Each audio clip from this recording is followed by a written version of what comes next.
ప్రజలకు ఇచ్చిన హామీలను పూర్తిగా మరిచారని వైసీపీ ఎమ్మెల్సీ రవిబాబు విమర్శించారు. ఉత్పాదక రంగంపై కేటాయింపులు లేకుండా సంపద సృష్టి అంటే కేవలం మోసం చేయడమే అని అన్నారు. నిరుద్యోగులకు 3000 నిరుద్యోగ భృతి హామీ బడ్జెట్లో లేదన్నారు. ఉత్పాదక రంగంపై కేటాయింపులు జరిగితే అభివృద్ధికి ఉపయోగపడుతుందని, ఉత్పాదక రంగంపై కేటాయింపులు లేవని విమర్శించారు. తప్ప అభివృద్ధి కానురానటువంటి బడ్జెట్ ప్రసంగం ఇది. బడ్జెట్ స్టార్ట్ చేసిన నుంచి కూడా చివరి దాకా ముఖ్యమంత్రి గారిని, లోకేష్ గారిని పొగడానికి సరిపోయింది తప్ప వాస్తవాలు ఎక్కడా కూడా అందులో ప్రతిబింబించాల.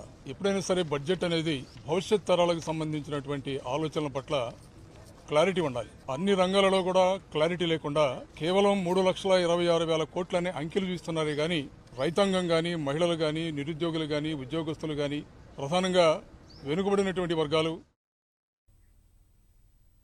ప్రజల్ని బడ్జెట్ పేరుతో మోసం చేశారని ఎమ్మెల్సీ వరదు కళ్యాణి మండిపడ్డారు. ఇది పేదల వ్యతిరేక బడ్జెట్ అన్నారు. ఉత్తరాంధ్ర, రాయలసీమ ప్రజలను మోసం చేశారన్నారు. నిరుద్యోగులకు రూపాయి కూడా కేటాయించకుండా నిలువునా ముంచారన్నారు. సీఎం చంద్రబాబు గత ప్రభుత్వాన్ని తిట్టడం, లోకేష్ని పొగడటమే పనిగా పెట్టుకున్నారని విమర్శించారు. బడ్జెట్పై చర్చలో హామీల అమలు గురించి ఒత్తిడి తీసుకుని వస్తామని వరదు కళ్యాణి స్పష్టం చేశారు.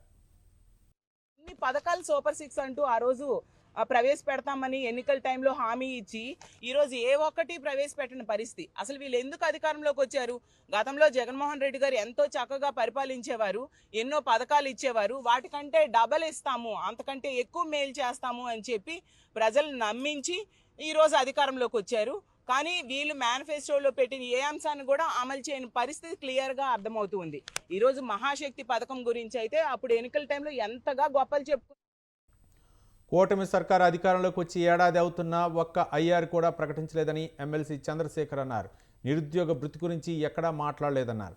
ఏ పథకం అమలు చేయకుండానే 98,000 కోట్ల రూపాయల అప్పులు చేశారని చెప్పారు. బడ్జెట్పై జరిగే చర్చల్లో పోరాటం చేస్తామన్నారు. వీసీఎల్ను 17 మందిని బలవంతంగా రాజీనామాలు చేయించారని మండిపడ్డారు. అయితే ప్రధానంగా ఆడబిడ్డ నిధి సంవత్సరానికి 18,000 రూపాయలు ఇస్తానన్న దాని గురించి కనీసం అసలు మెన్షన్ కూడా చేయలేదు. అసలు ఈ సంవత్సరం కాకుండా నెక్స్ట్ ఇయర్ నుంచి అయినా ఇస్తామని కానీ దాని గురించి ఎక్కడ కూడా ప్రస్తావన చేయలేదు.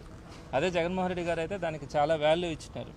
అంటే ఇంచుమించుగా 18,500 రూపాయలు సంవత్సరానికి ఇవ్వడం కానీ, వారికి ఉన్నటువంటి డ్వాక్రా లోన్స్ని క్యాన్సిల్ చేయడం కానీ, వీటన్నింటినీ కూడా అనేక పథకాలు మహిళల కోసం చేపడితే ఈరోజు కనీసం దాని గురించి ఊసి కూడా లేదు.